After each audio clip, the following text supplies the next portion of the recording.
സ്വാമികൾ 1853 ആഗസ്റ്റ് 25 കണ്ണമൂല തിരുവനന്തപുരത്തെ കണ്ണമൂല എന്ന സ്ഥലത്ത് ജനിച്ചു.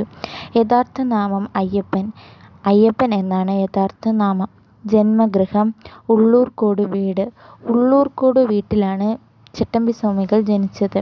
പിതാവ് വസുദേവ ശർമ്മ. വസുദേവ ശർമ്മയാണ് ചട്ടമ്പിസ്വാമികളുടെ പിതാവിൻ്റെ പേരാണ് വസുദേവ ശർമ്മ. ളുടെ മാതാവിൻ്റെ പേര് നങ്ങിയമ്മ എന്നാണ്. നങ്ങിയമ്മ എന്നാണ് ചട്ടമ്പിസ്വാമികളുടെ മാതാവിൻ്റെ പേര്. ബാല്യകാല നാമം കുഞ്ഞൻപിള്ള. കുഞ്ഞൻപിള്ള എന്നാണ് ചട്ടമ്പിസ്വാമികളുടെ ബാല്യകാല നാമം. ഗുരു പേട്ടയിൽ രാമൻപിള്ള ആശാൻ എന്നാണ് ചട്ടമ്പിസ്വാമികളുടെ ഗുരുവിൻ്റെ പേര്.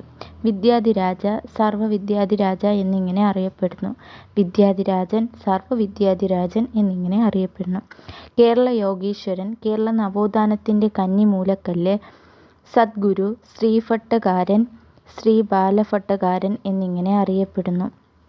കേരള യോഗീശ്വരൻ, കേരള നവോത്ഥാനത്തിൻ്റെ കന്നിമൂലക്കല്ല്, സദ്ഗുരു, ശ്രീഭട്ടകാരൻ, ശ്രീ ബാലഭട്ടകാരൻ എന്നിങ്ങനെ അറിയപ്പെടുന്നു.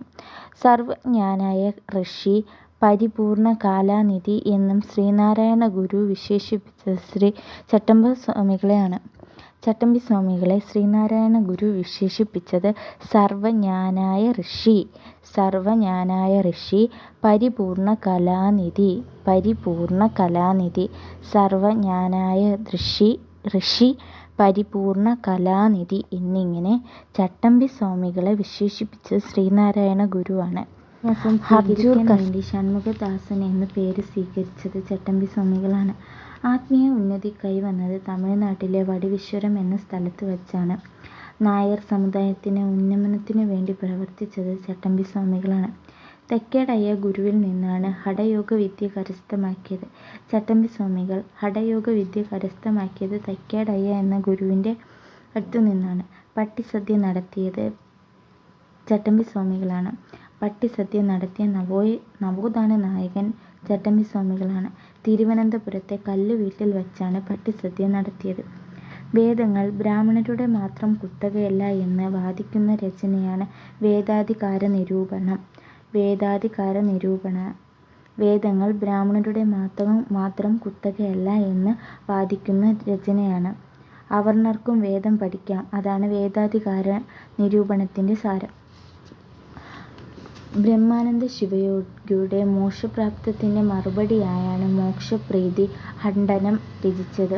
മോക്ഷപ്രീതിപ ഖണ്ഡനം രചിച്ചത്. കാഷായവും കമണ്ഡലവുമില്ലാത്ത സന്യാസി എന്നറിയപ്പെടുന്നത് ചട്ടമ്പിസ്വാമികളാണ്. കാഷായവും കമണ്ഡലവും ഇല്ലാത്ത സന്യാസി എന്നറിയപ്പെടുന്നത് ചട്ടമ്പിസ്വാമികളാണ്. സിനിപ്രസിദ്ധനായിരുന്നു. ജാതി വ്യവസ്ഥയുടെ കെടുതികൾ ഇല്ലാതാക്കുന്നതിന് പരിഹാരം ക്ഷേത്രങ്ങൾ സ്ഥാപിക്കലല്ല, ക്ഷേത്രങ്ങളിൽ നിന്ന് ജാതിഭൂതങ്ങളെ അടിച്ചു പുറത്താക്കുകയാണ് വേണ്ടതെന്ന് അഭിപ്രായപ്പെട്ടത് ചട്ടമ്പിസ്വാമികളാണ്. ജാതി വ്യവസ്ഥയുടെ കെടുതികൾ ഇല്ലാതാക്കുന്നതിന് പരിഹാരം ക്ഷേത്രങ്ങൾ സ്ഥാപിക്കലല്ല, ക്ഷേത്രങ്ങളിൽ നിന്ന് ജാതിഭൂതങ്ങളെ അടിച്ചു പുറത്താക്കുകയാണ് വേണ്ടതെന്ന് അഭിപ്രായപ്പെട്ടു. ചട്ടമ്പിസ്വാമികൾ ശ്രീനാരായണ ഗുരുവിനെ കണ്ടുമുട്ടിയത് 1882 ചെമ്പഴന്തിക്കടുത്തുള്ള അണിയൂർ ക്ഷേത്രത്തിൽ വച്ചാണ്. 1882 ചട്ടമ്പിസ്വാമികൾ ശ്രീനാരായണ ഗുരുവിനെ കണ്ടുമുട്ടി. ചട്ടമ്പിസ്വാമികളെ സ്വാമി വിവേകാനന്ദൻ സന്ദർശിച്ചത് 1892 1892 ചട്ടമ്പിസ്വാമികളെ ശ്രീനാരായണ ഗുരു സന്ദർശിച്ചു. മലബാറിൽ ഞാനൊരു മനുഷ്യനെ കണ്ടു എന്ന് സ്വാമി വിവേകാനന്ദൻ വിശേഷിപ്പിച്ചത് ചട്ടമ്പിസ്വാമികളെയാണ്. മലബാറിൽ ഞാനൊരു മനുഷ്യനെ കണ്ടു എന്ന് സ്വാമി വിവേകാനന്ദൻ വിശേഷിപ്പിച്ചത് ചട്ടമ്പിസ്വാമികളെയാണ്. സ്വാമി വിവേകാനന്ദന് ചിന്ദ്രമുദ്ര വിവരിച്ചു കൊടുത്തത് ചട്ടമ്പിസ്വാമികളാണ്. സ്വാമി വിവേകാനന്ദന് ചിന്ദ്രമുദ്രയെപ്പറ്റി വിവരിച്ചു കൊടുത്തത് ചട്ടമ്പിസ്വാമികളാണ്. അദ്ദേഹം ഒരു ഗരുഡനാണെങ്കിൽ ഞാനൊരു കൊതുകാണ്, അതാണ് ഞങ്ങൾ തമ്മിലുള്ള വ്യത്യാസമെന്ന് ചട്ടമ്പിസ്വാമി പരാമർശിച്ചത് വിവേകാനന്ദനെക്കുറിച്ചാണ്. അദ്ദേഹം ഒരു ഗരുഡനാണെങ്കിൽ ഞാനൊരു കൊതുകാണ്, അതാണ് ഞങ്ങൾ തമ്മിലെ വ്യത്യാസമെന്ന് ചട്ടമ്പിസ്വാമി പറഞ്ഞത് വിവേകാനന്ദനെക്കുറിച്ചാണ്. 1924 മെയ് 5 കൊല്ലം ജില്ലയിൽ പത്മനയിൽ സമാധിയായി.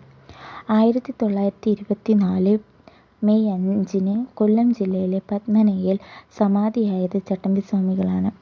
ചട്ടമ്പിസ്വാമികൾ ജീവിതവും കൃതികളും എന്ന പുസ്തകം എഴുതിയത് കെ. മഹേശ്വരൻ നായരാണ്. കെ. മഹേശ്വരൻ നായർ ചട്ടമ്പിസ്വാമികളെക്കുറിച്ച് എഴുതിയ പുസ്തകമാണ് ജീവിതവും കൃതികളും.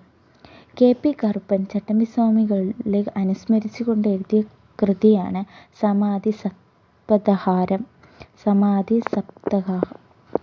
ചട്ടമ്പിസ്വാമികളുടെ ശ്രമഫലമായാണ് തിരുവിതാംകൂർ ദേവസ്വം വകുപ്പിന്റെ ക്ഷേത്രങ്ങളിൽ മൃഗബലി നിരോധിച്ചുകൊണ്ട് മഹാറാണി സേതുലക്ഷ്മിഭായ് വിളംബരം പുറപ്പെടുവിച്ചത്. ചട്ടമ്പിസ്വാമികളുടെ ശ്രമഫലമായാണ് തിരുവിതാംകൂർ ദേവസ്വം വകുപ്പിന്റെ ക്ഷേത്രങ്ങളിൽ മൃഗബലി നിരോധിച്ചുകൊണ്ട് മഹാറാണി സേതുലക്ഷ്മിഭായ് വിളംബരം പുറപ്പെടുവിച്ചത്. വിദ്യയും വിത്തവുമുണ്ടെങ്കിൽ മനുഷ്യ പുരോഗതി സാധ്യമാവൂ എന്ന് വിശ്വസിച്ച നവോത്ഥാന നായകനാണ് ചട്ടമ്പിസ്വാമികൾ. വിദ്യയും വിത്തവുമുണ്ടെങ്കിൽ മനുഷ്യ പുരോഗതി സാധ്യമാവൂ എന്ന് വിശ്വസിച്ച നവോത്ഥാന നായകനാണ് ചട്ടമ്പിസ്വാമികൾ.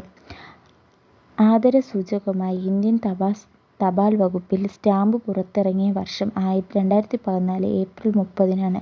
2014 ഏപ്രിൽ 30 ചട്ടമ്പിസ്വാമികളുടെ പേരിൽ സ്റ്റാമ്പ് പുറത്തിറങ്ങി. ചട്ടമ്പിസ്വാമികളുടെ ജന്മദിനമായ ആഗസ്റ്റ് 25 ജീവകാരുണ്യ ദിനമായി ആചരിക്കുന്നു. ചട്ടമ്പിസ്വാമികളുടെ ജന്മദിനമായ ആഗസ്റ്റ് 25 ജീവകാരുണ്യ ദിനമായി കേരള സർക്കാർ ആചരിക്കുന്നു. ചട്ടമ്പിസ്വാമികളുടെ പ്രധാന കൃതികൾ: വേദാധികാര നിരൂപണം, പ്രാചീന മലയാളം, ആദിഭാഷ, ജീവകാരുണ്യ നിരൂപണം, ക്രിസ്തുപ്രസാരം, അദ്വൈത ചിന്താപദ്ധതി, തർക്കരഹസ്യരത്നം, ക്രിസ്തുമത നിരൂപണം.